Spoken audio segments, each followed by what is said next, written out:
कि kinetic energy के assumptions क्या होते हैं। ठीक है, सिंपली हमने देखा था आइडियल गैसेस। ठीक है, इंट्रोडक्शन कि आखिर आइडियल गैस क्या होती है। ठीक है, रियल गैस क्या होती है। ठीक है, क्या डिफरेंस होता है दोनों में। ठीक है, नेक्स्ट हमने देखा था अजम्पशन ऑफ आइडियल गैसेस, क्या क्या अजम्पशंस थी।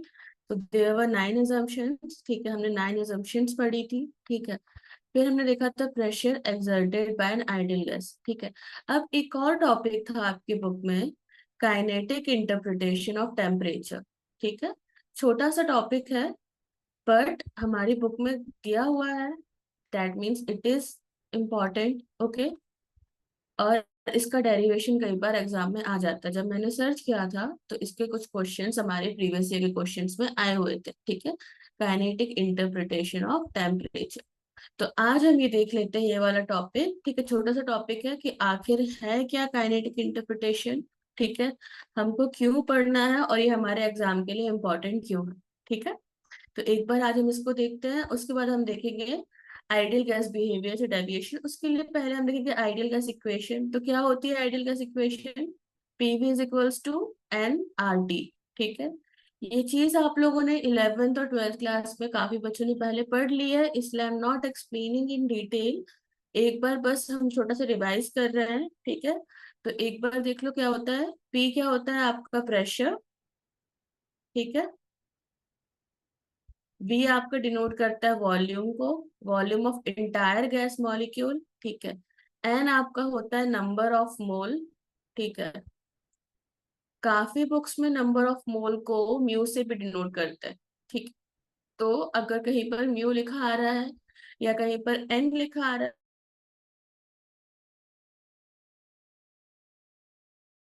है, आर आपका होता है क्या, गैस कांस्टेंट।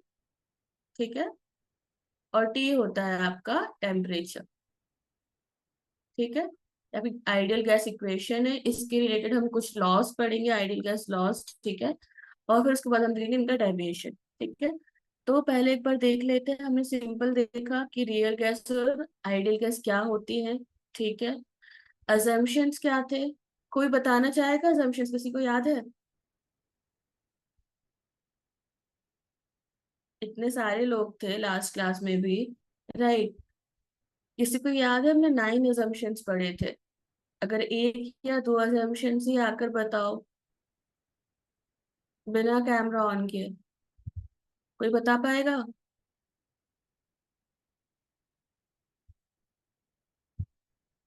किसी को नहीं याद? इतने सारे assumptions किए थे हमने, इतने सारे एग्जाम्पल्स देखे थे, उसके बाद भी।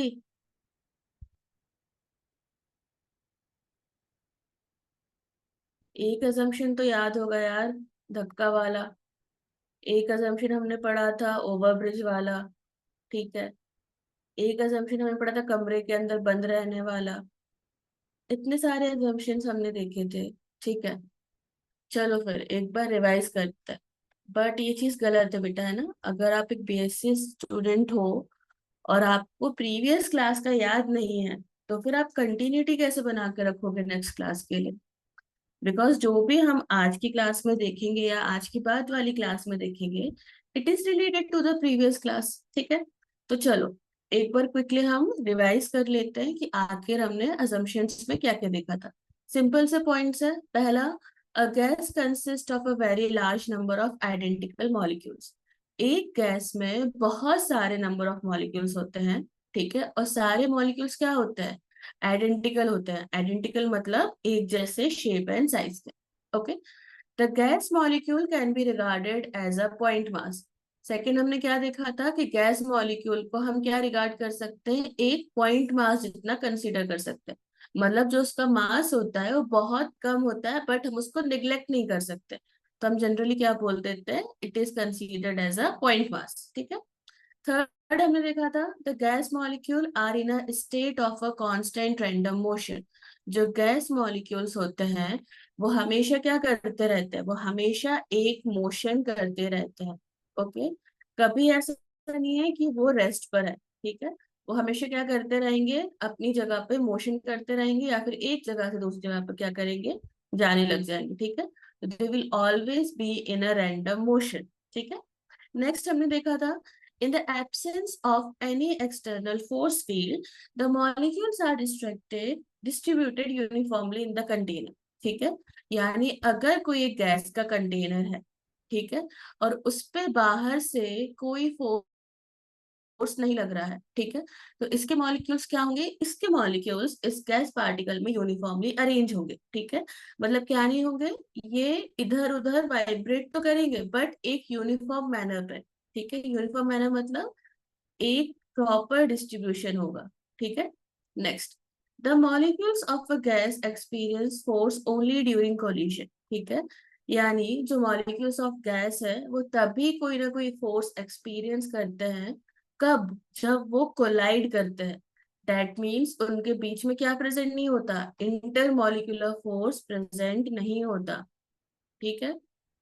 इंटर मॉलिक्यूलर फोर्स जो होता है वो एब्सेंट होता है। तो हम ये बोलते हैं कि जो गैस है या गैस मॉलिक्यूल्स है वो किस टाइप की एनर्जी शो करते हैं, केवल काइनेटिक एनर्जी शो करते हैं, पोटेंशियल एनर्जी शो नहीं करते हैं, ठीक है। Next, the molecules of a gas behave as a perfectly elastic hard sphere, ठीक है। यानी ये कितना भी टकरा जाए, कितना भी ये आपस में टकरा जाए, कंटेनर पे जाकर टकराए, इनका शेप कभी भी चेंज नहीं होगा। कि आप बोलो कि हम मैं मान रहे कि स्फेयर शेप है, ये दीवार पर जाकर क्या बन जाएंगे, रेक्टेंगल बन जाएंगे, नहीं, तो इनका शेप क्या रहता है, एक हार्ड स्फेयर होता है, ठीक है। नेक्स्ट हमने देखा था the duration of collision is negligible, ठीक है। ये जितने बार भी टकराते हैं बट जितनी देर के लिए टकराएंगे उस पार्टिकल से, उस टाइम को हम क्या कर सकते हैं, उस टाइम को हम निग्लेक्ट कर सकते हैं, ठीक है। All molecules do not move with the same speed, सारे मॉलिक्यूल्स क्या नहीं होते, एक स्पीड के साथ मूव नहीं करते। सारे मॉलिक्यूल्स की क्या होती है, अलग अलग स्पीड होती है। और हम अकाउंट में मतलब मोस्टली हम जब स्टडी करते तो हम क्या लेते हैं, एवरेज स्पीड लेकर चलते हैं, ठीक है। The molecules move in a straight line between successive collision, ठीक है। लास्ट पॉइंट था, अगर एक कोलिशन होने के बाद अगर दूसरा कोलिशन हो रहा है तो जो बीच में डिस्टेंस ट्रेवल होगा वो क्या होगा, स्ट्रेट लाइन, ठीक है, एक जिगजैग पैटर्न बनाता है। और इसको वैलिडेट किसने किया था, ब्राउनियन, यानी हमने जो ब्राउनियन मोशन पढ़ा था वो क्या है, वो एक तरीके से फैक्ट था, ठीक है। सिंपल हमने assumptions देखे थे, ठीक है। उसके बाद हमने देखा था प्रेशर एक्सर्टेड बाय गैस। आज इसी प्रेशर की हेल्प से हम क्या पढ़ेंगे, काइनेटिक इंटरप्रिटेशन, ठीक है। हमने लास्ट क्लास में ये भी देखा था कि हमारा जो प्रेशर एक्सर्टेड का फॉर्मूला कितना निकल के आया था, 1/3 रो वी स्क्वायर। या फिर एक एक्सप्रेशन क्या आया था, P इज इक्वल्स टू, इस चीज को यहां से नोट करो, 1/3 mv, right, into V square, ठीक है।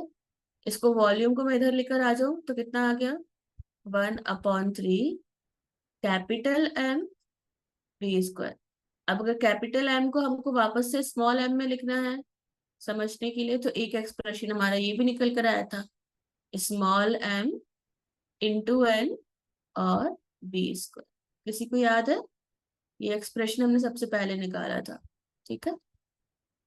अब देखो आज का टॉपिक, तो this was all about the previous class के हमने आखिर अब तक क्या देखा है। अब आज हमको पढ़ना है kinetic interpretation of temperature. Kinetic interpretation of temperature आखिर है क्या, और हम इसको क्यों पढ़ रहे हैं। तो जनरली अभी तक आपने अगर टेम्परेचर की स्टडी की है तो कहाँ की हुई है, किसी को याद है, थर्मोडायनेमिक्स में हम एक लॉ पढ़ते थे फिजिक्स में। आपने अगर याद हो तो 11th में आई गेस थर्मोडायनेमिक्स था, राइट। थर्मोडायनेमिक्स में एक लॉ था, जीरोथ लॉ ऑफ थर्मोडायनेमिक्स, किसी को याद है। सबसे पहले हमने टेम्परेचर के बारे में यहीं पे पढ़ा था, जीरोथ लॉ ऑफ थर्मोडायनेमिक्स में, कि अगर दो सिस्टम्स हैं, ठीक है, और उन दो सिस्टम्स का अरेंजमेंट सेम है तो उसके टेम्परेचर में कैसे वेरिएशन होता है, ठीक है, या उसके टेम्परेचर क्या होते हैं, सेम होते हैं, डिफर करते हैं, राइट। मोटा मोटा हम बोल सकते हैं कि हमने टेम्परेचर की स्टडी सबसे पहले किस चीज में की थी, थर्मोडायनेमिक्स में। उसी टेम्परेचर को अगर हम थोड़ा और डिटेल में समझना चाहें तो हम यहाँ पर एक गैस के मॉलिक्यूल के ऊपर स्टडी करके देखते हैं कि आखिर यहाँ पर टेम्परेचर किस तरीके से वैरी कर रहा है और किस तरीके से हमारे क्वांटिटीज को अफेक्ट करता है, ठीक है। तो simply kinetic interpretation of temperature मतलब क्या हुआ, टेम्परेचर के बारे में हम देखेंगे कि आखिर ये हमारी काइनेटिक थ्योरी में किस तरीके से हेल्प कर रहा है, ठीक है।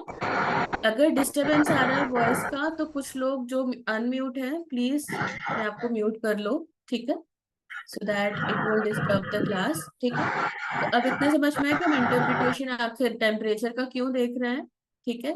It's just an study of temperature as per the gas molecule. जो हमने काइनेटिक थ्योरी देखी थी उसके बेसिस पे हम टेम्परेचर का आज एक फॉर्मूला निकालेंगे, एक मैथमेटिकल फॉर्मूला निकालेंगे, और उसके बेसिस पे हम बता सकते हैं कि आखिर ये टेम्परेचर हमारे गैस मॉलिक्यूल को कैसे अफेक्ट कर रहा है।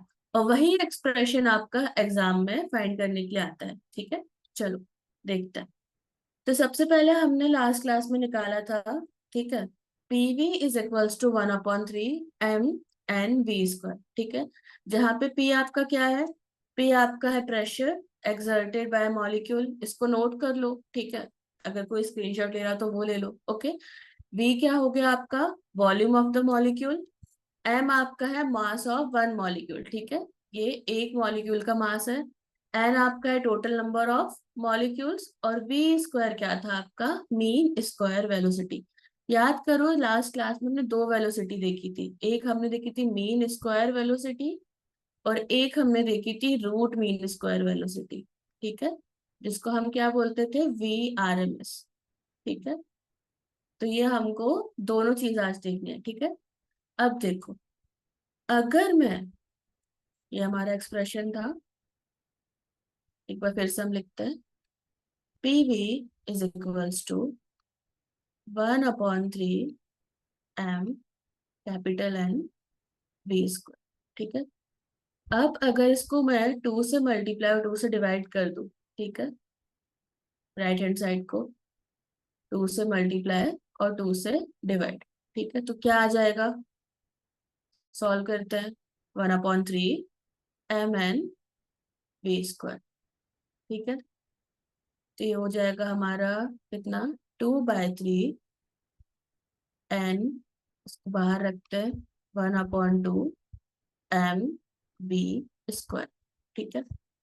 किसी को ये एक्सप्रेशन याद है, 1/2 m v², क्या होता है, काइनेटिक एनर्जी मैम होता है। काइनेटिक एनर्जी, ठीक है। किसी भी पार्टिकल की काइनेटिक एनर्जी को हम किससे डिनोट करते हैं, 1/2 m v², ठीक है। अब यहाँ पर जो v² है वो क्या है, हमारा मीन स्क्वायर वेलोसिटी है। तो क्या हम बोल सकते हैं कि ये हमारी गैस की क्या है, एक एवरेज एनर्जी है। जो हमारी गैस है उसको हम एवरेज एनर्जी बोल सकते हैं, एवरेज एनर्जी। क्यों एवरेज एनर्जी बोल रही हूँ मैं, क्योंकि देखो गैस में क्या है, दो तरीके की एनर्जी होगी, पोटेंशियल भी होगी और काइनेटिक एनर्जी भी होगी। बट हमारी आइडियल गैस थ्योरी के अकॉर्डिंग तो क्या है, पोटेंशियल एनर्जी तो क्या है, 0 है। तो हम इसको as per the ideal gas जो हम अभी लेकर पढ़ रहे हैं, 1/2 mv² को हम केवल ई से डिनोट भी कर सकते हैं, या फिर आप ये बोल सकते हो total energy in the gas, ठीक है। तो total energy in the gas कितनी हो गई, 1/2 mv²। अब ये जो इक्वेशन आई है, PV is equals to 2/3 ne, इसको दे दो इक्वेशन नंबर 1, ठीक है।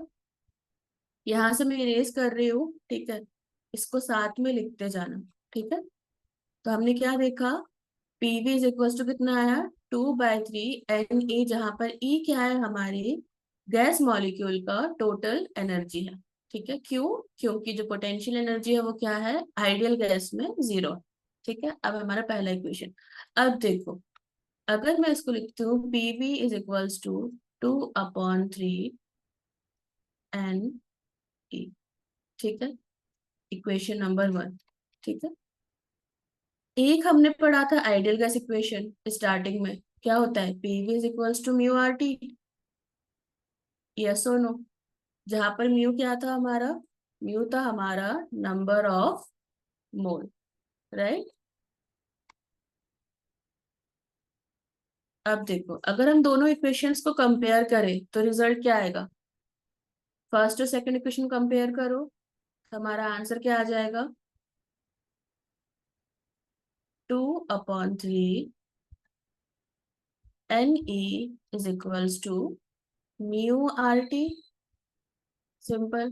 ट्रांसपोज करके अगर हम एनर्जी का फॉर्मूला निकाले तो क्या आ जाएगा हमारा, 3/2 म्यू, ठीक है, R upon N into T. ठीक है, क्या फॉर्मूला आ गया हमारा, E is equals to 3/2 mu R upon N into T. अब देखो जो आर है वो क्या है, आर हमारा है गैस कांस्टेंट। गैस कांस्टेंट की वैल्यू क्या होती है, कोई बताएगा, किसी को याद है गैस कांस्टेंट की वैल्यू, 8.314 क्या था, जूल पर मोल पर केल्विन। ठीक है, इस चीज को याद रख लो। गैस कांस्टेंट की अगर हम स्टैंडर्ड टेम्परेचर और प्रेशर पे, या फिर आप बोल सकते हो स्टैंडर्ड यूनिट में अगर हम वैल्यू निकालें तो वैल्यू क्या होती है, 8.314। ठीक है, तो क्या आ गया हमारा formula, 3/2 mu R by N T. अब देखो सिंपल सी चीज, अगर म्यू की वैल्यू 1 है, म्यू क्या है हमारा, 1 है, यानी 1 मोल ऑफ गैस हम लेके चल रहे हैं। ठीक है, तो 1 मोल ऑफ गैस में कितने पार्टिकल्स होते हैं, सबसे पहले वाले assumption में हमने देखा था अगर हमारे पास केवल 1 मोल ऑफ गैस है तो उसमें कितने नंबर ऑफ पार्टिकल्स होंगे,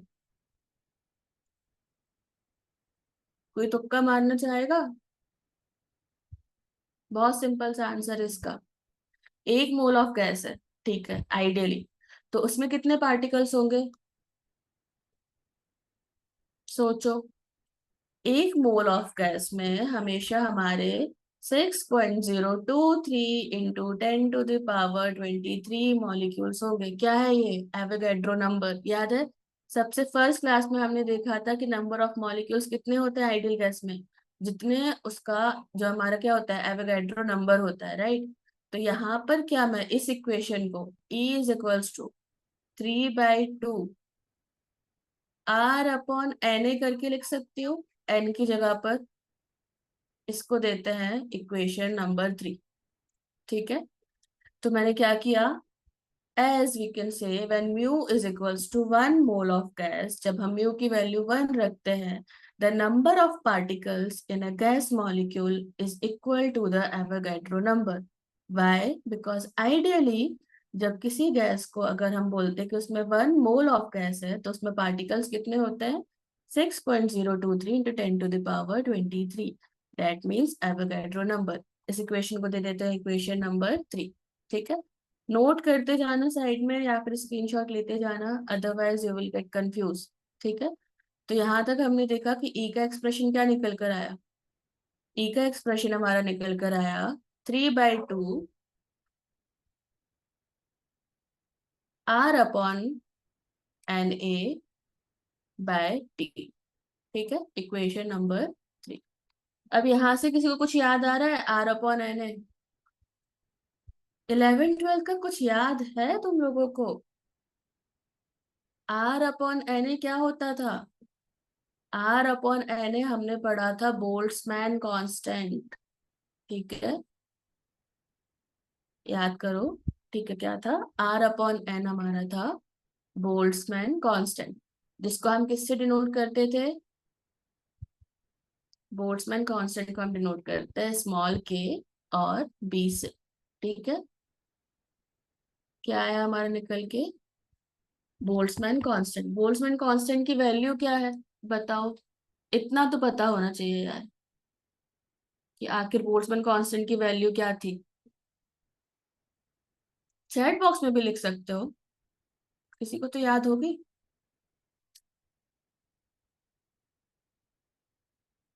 इतने सारे बच्चे हैं क्लास में, सुश्री, हेमलता, रहबर, धीरज, विशाल, किसी को बोल्ट्जमैन कांस्टेंट की वैल्यू नहीं याद,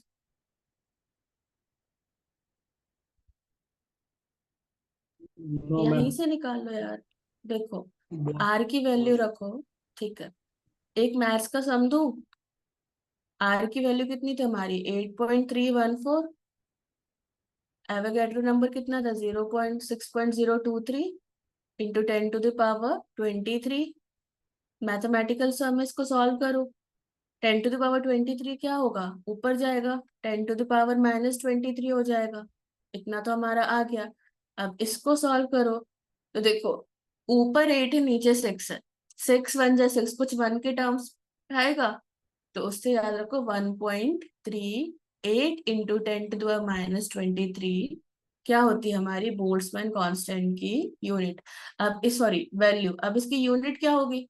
आर की यूनिट क्या थी, जूल पर मोल पर केल्विन, ठीक है। एवोगैड्रो की नंबर की वैल्यू क्या होती है, पर मोल। मोल से मोल क्या हो जाएगा, कैंसिल, तो हमारा आंसर क्या आ जाएगा, जूल पर केल्विन। तो केबी की वैल्यू क्या होती है, आज एक बार नोट कर लो, कोई भूलेगा। केवी की वैल्यू क्या होगी, 1.38 इंटू 10⁻−23 जूल पर केल्विन। अगर कभी भी भूल हो या कभी भी कंफ्यूज करो या कंफ्यूज हो, तो हमेशा ये वाला फॉर्मूला याद रखना, ठीक है। R/N है। आर की वैल्यू, एवोगैड्रो की नंबर की वैल्यू हम बचपन से पढ़ते आ रहे हैं, 9th क्लास से, सबको याद है।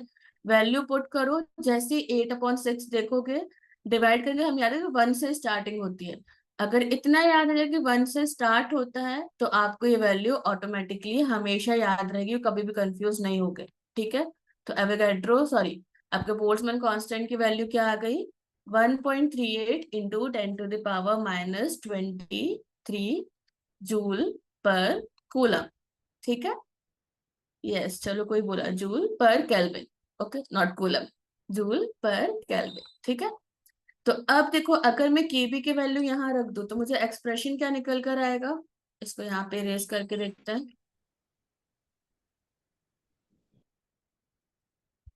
इसको यहाँ पर पुट कर दो इक्वेशन नंबर 3 में, तो हमारी एनर्जी की वैल्यू क्या आ जाएगी, तो हमारा एनर्जी का एक्सप्रेशन निकल कर आ जाएगा, E = 3/2 kB। यही एक्सप्रेशन हमारा क्या बता रहा है, काइनेटिक इंटरप्रिटेशन ऑफ टेम्परेचर। क्यों बता रहा है ये, क्योंकि देखो जो 3/2 है वो क्या हो गया, कांस्टेंट। केबी क्या हो गया, बोल्ट्जमैन कांस्टेंट। तो ये कांस्टेंट तो कुछ अफेक्ट कर नहीं रहा है, दैट मीन्स कि जो एनर्जी है वो क्या है, टेम्परेचर के डायरेक्टली प्रोपोर्शनल है। ये एक्सप्रेशन हमारा ये बता रहा है कि किसी भी गैस की काइनेटिक एनर्जी आइडियली किस चीज पर डिपेंड कर रही है, उसके टेम्परेचर पर डिपेंड कर रही है। दिस वाज द एक्सप्रेशन, ठीक है, ऑफ टुडेज क्लास। सिंपल हमने कैसे डिराइव किया, ठीक है, एक बार डेरिवेशन फिर से रिवाइज कर लो, ठीक है। हमेशा की तरह पॉइंट बाय पॉइंट याद रखना, जिससे आप कभी कंफ्यूज ना हो, ठीक है। हमको एनर्जी निकालनी थी, हमारे पास प्रेशर का एक एक्सप्रेशन था, 1/3 mn v²। हमारे पास दूसरा एक्सप्रेशन था, PV = μ/r/t। दोनों को हमने कंपेयर किया, ठीक है। 1/2 mv² काइनेटिक एनर्जी का फॉर्मूला बनाया। उस काइनेटिक एनर्जी के एक्सप्रेशन को हमने क्या किया, उसी इक्वेशन में यूज करके एनर्जी का एक एक्सप्रेशन डिराइव किया। तो क्या निकल कर आया यहाँ से हमारा, कि अगर कोई भी गैस आइडियल है या आइडियल गैस में हमारी जो एनर्जी है वो किसके प्रोपोर्शनल होती है, टेम्परेचर के प्रोपोर्शनल होती है, ठीक है। अब चलो यहाँ पर कुछ केसेस देखते हैं, ठीक है। यही था आपका जो हमने अभी सॉल्व किया, right. E is directly proportional to T, ठीक है। अब चलो कुछ केसेस देखते हैं। केस नंबर 1, अगर टेम्परेचर 0 हो जाए।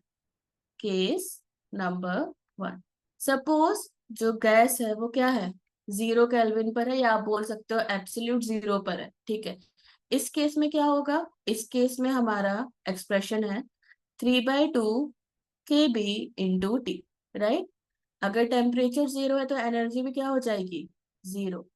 इस चीज से हम क्या बोल सकते हैं, on an absolute value of temperature या when temperature is equals to 0 kelvin, the energy found in the gas molecule is null, or you can say the gas molecule doesn't show any kind of energy, ठीक है, मतलब अगर temperature 0 है तो उसमें किसी भी तरह की काइनेटिक एनर्जी नहीं आ रही, मतलब पार्टिकल्स अपनी पोजीशन से मूव नहीं कर रहे हैं, एक जगह स्टेट पर अपनी पोजीशन पर रेस्ट पर है।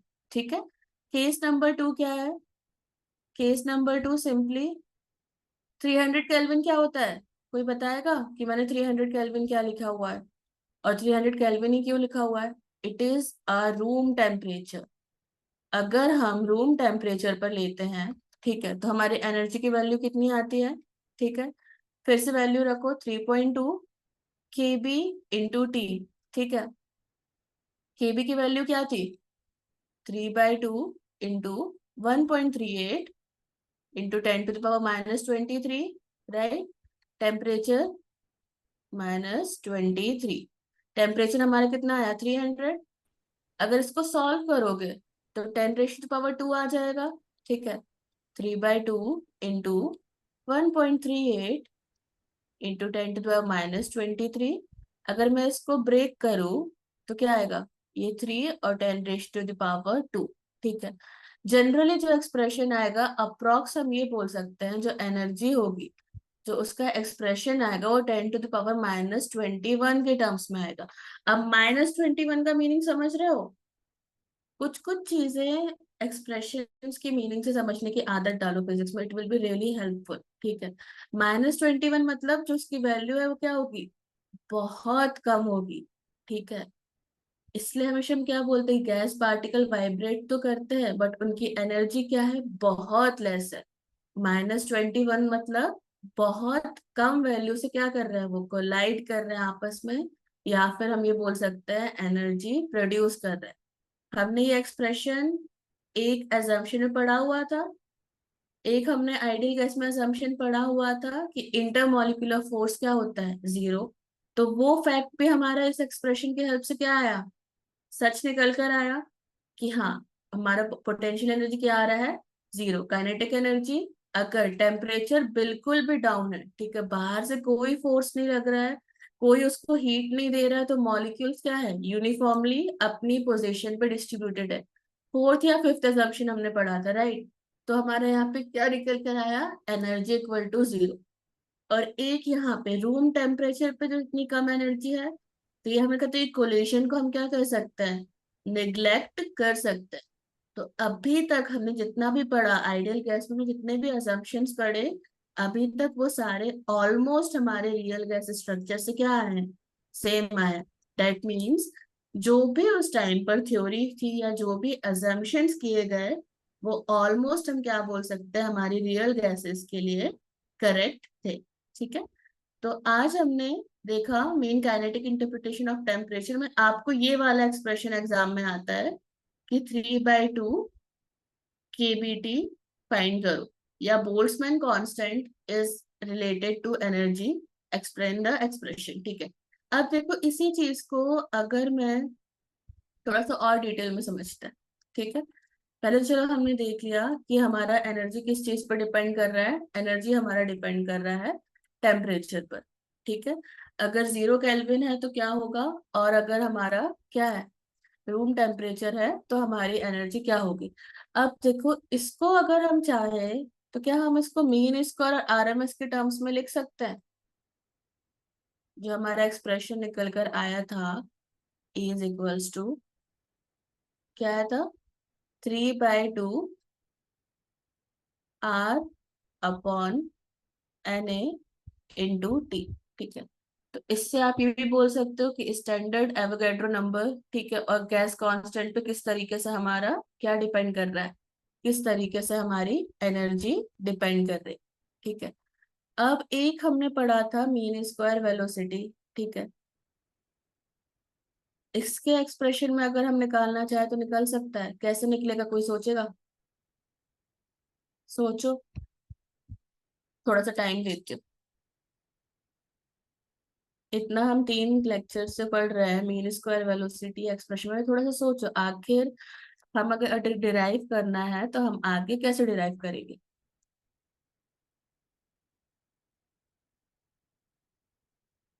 सोचो सोचो सोचो, थोड़ा बहुत।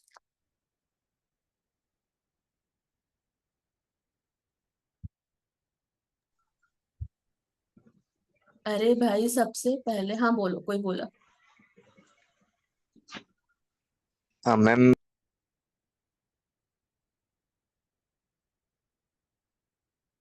हाँ गौरव, हेलो।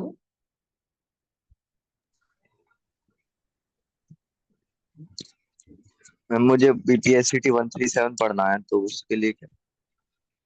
137। ओके लुक, ये ना अभी फर्स्ट यूनिट चल रही है, ठीक है। मतलब जो हमारा फर्स्ट बुक चल रहा है, जैसे ये बुक कवर अप होगा उसके बाद हम नेक्स्ट क्लास स्टार्ट करेंगे, ठीक है। तो मे बी 137 आपका 135 कंप्लीट होने के बाद स्टार्ट होगा, okay. Ma'am next month. Approx next month बोल सकते, नहीं तो हम नेक्स्ट वीक से ऐसा कर सकते हैं कि एक लेक्चर उस क्लास का ले और एक लेक्चर इस क्लास का कंटिन्यू करें, ठीक है। ऐसे अरेंज भी कर सकते हैं, ओके। Okay ma'am. और मैम ठीक। हम्म। बीपीएचईटी 141 भी है, मुझे उसका भी दें। 141 भी है, ओके। आई सी यस गौरव, मैम। ठीक है, कि 141 आपको कौन से सेमेस्टर में है, so that we can arrange the classes for ma'am, it, okay. वो थर्ड ईयर में है ma'am, third year first time. Third year first term में, ठीक है। क्योंकि अभी जो ये शेड्यूल्ड क्लासेस है ना, ये बीएससी फर्स्ट और सेकंड ईयर के लिए है, ठीक है। तो अभी हम यहाँ पे 131 और 135 लेकर चल रहे हैं, ठीक है। जैसे ही ये कंप्लीट होगा फिर हम नेक्स्ट लेके चलेंगे, ठीक है। तो ये फर्स्ट एंड सेकंड ईयर के लिए है, थर्ड ईयर के लिए जैसे स्टार्ट होगी वेल इन्फॉर्म, है ना। Okay ma'am. ठीक। Thank you. ओके। तो देखो सिंपल सा हमने एक्सप्रेशन पढ़ा था एनर्जी का स्टार्टिंग में, किसी को याद है क्या एक्सप्रेशन पढ़ा था? एनर्जी के बारे में हमने देखा था, ये क्या थी, काइनेटिक एनर्जी थी ना। तो E इज इक्वल्स टू क्या होता है, 1/2 mv स्क्वायर, जहां पर v स्क्वायर क्या है हमारा, मीन स्क्वायर वेलोसिटी। इसको यहाँ पे पुट कर दो। दो क्लासेस में हमने दो डेरिवेशन देखे, बट दोनों डेरिवेशन को मैंने सॉल्व करने के डिफरेंट तरीके दिखाए, ठीक है। कि आप आखिर अप्रोच कैसे करोगे। बस हमको वी स्क्वायर की वैल्यू चाहिए, बाकी सबको उठा के क्या करो, बाकी सबको उठा के ट्रांसपोज कर दो, सिंपल। 2 से 2 क्या हो जाएगा, कैंसिल हो जाएगा, ठीक है। m यहाँ से क्या हो जाएगा, यहाँ से m यहाँ पे नीचे चला जाएगा। आप बोल सकते हो के B upon m into T, ठीक है। अब अगर m आपका एक मास है, ठीक है, और अगर मैं इसको कंप्लीट n से मल्टीप्लाई कर दूं तो क्या होगा, हमारा एवोगैड्रो नंबर आ जाएगा, यस और नो। एक बार फिर से देखो इसको। E इज इक्वल्स टू 3/2, ठीक है, r/a, ठीक है। तुम्हारा वी स्क्वायर का एक्सप्रेशन क्या आया, 3 kb/m/t। ये एक्सप्रेशन भी आपका कई बार पूछने में आ जाता है कि how is mean square velocity is related to the temperature. तो एक एक्सप्रेशन हमारा हो गया ये, इसका एक बार स्क्रीनशॉट ले लो या इसको नोट करके रख लो। तो आप ये बोल सकते हो कि अगर हमारा मास कांस्टेंट है तो हम क्या बोल सकते हैं, वेलोसिटी किस पर डिपेंड कर रही है, टेम्परेचर पर। या आप ये बोल सकते हो कि वेलोसिटी का स्क्वायर किस पर डिपेंड कर रहा है, टेम्परेचर पर। जैसे जैसे टेम्परेचर बढ़ेगा वैसे वैसे क्या होगा, वेलोसिटी भी डिफर करेगी, बट कैसे, डायरेक्टली या स्क्वायर से, उसके स्क्वायर से, ठीक है। तो एक एक्सप्रेशन हमारा ये हो गया। अब इसको केबी को हम किसके फॉर्म में लिख सकते हैं, इसको ब्रेक कर दो, r/na के फॉर्म में, सिंपल, r/na, ठीक है। और ये कितना था, 1/m, m इंटू एन क्या हो गया, एक मास को हमने सारे नंबर ऑफ पार्टिकल से मल्टीप्लाई किया तो क्या आ गया हमारा, कैपिटल M। तो इसी चीज को आप ये भी लिख सकते हो कि V square is equals to 3, कहाँ गया, 3r/m/t, ठीक है। तो एक एक्सप्रेशन आपका ये हो गया। तो सिंपल सी चीज थी, आज हमने देखा काइनेटिक इंटरप्रिटेशन ऑफ टेम्परेचर, ठीक है। क्यों, क्योंकि टेम्परेचर की स्टडी हमने गैस के पार्टिकल्स के साथ की कि आखिर टेम्परेचर हमारा गैस मॉलिक्यूल को कैसे अफेक्ट कर रहा है, या फिर गैस मॉलिक्यूल्स हमारे टेम्परेचर को कैसे अफेक्ट कर सकते हैं, और हम कैसे उसकी डीप स्टडी कर सकते हैं, सिंपल। इसलिए हमने देखा काइनेटिक इंटरप्रिटेशन ऑफ टेम्परेचर। कैसे देखा, जो हमने लास्ट क्लास में अपना प्रेशर एक्सर्टेड बाय गैस का जो फॉर्मूला निकाला था, जो एक्सप्रेशन निकाला था, उसकी हेल्प से हमने आज एक फॉर्मूला डिराइव किया जो होता है हमारा E is equals to 3/2 KB into T, जो हमें क्या बताता है कि E is directly proportional to the temperature. ठीक है, तो आज की क्लास में इतना ही रखते हैं। ठीक है, ये याद रखना पहला एक्सप्रेशन।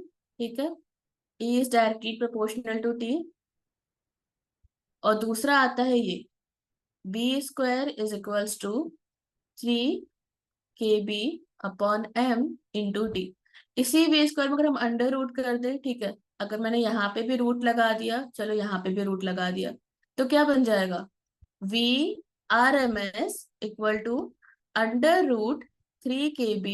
ये किसी को याद आ रहा है एक्सप्रेशन? ये एक्सप्रेशन हमने बहुत बार देखा हुआ है, अंडर रूट 3 KB/T। ये आपका कई बार पूछा जा सकता है कि आखिर जो रूट मीन स्क्वायर वेलोसिटी है वो हमारे टेम्परेचर से कैसे अफेक्ट हो रही है। ठीक है, अंडर रूट 3RT/N। ठीक है,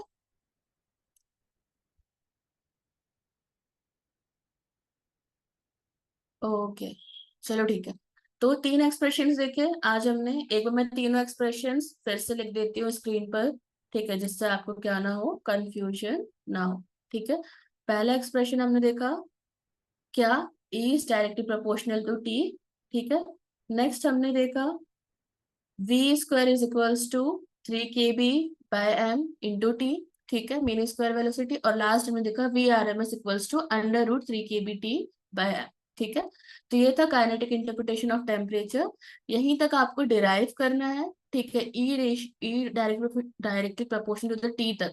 अगर वो पूछता है मीन स्क्वायर वेलोसिटी के बारे में, तब आप इसको डिटेल में लिखेंगे, वरना आप यहाँ तक ही लिखकर इसको, इस आंसर को एंड करेंगे। ठीक है, नेक्स्ट क्लास में हम देखते हैं आइडियल गैस लॉ। ठीक है, थोड़ा सा रिवाइज कर कर आना आइडियल गैस लॉज के बारे में कि आखिर क्या होते हैं, क्या कैसे हम डिराइव कर सकते हैं, क्या उनके फॉल्ट्स होते हैं। ठीक है, सारी चीजें। और उसके बाद हम एक बार देखेंगे आइडियल गैस इक्वेशन को फिर से कि आखिर आइडियल गैस इक्वेशन बनी कैसे। ठीक है, तो let's send the class here. किसी को डाउट आज के सेशन में, किसी भी पॉइंट पर डेरिवेशन में, कि हमने ऐसा क्यों किया? No ma'am. क्लियर? चलो फिर।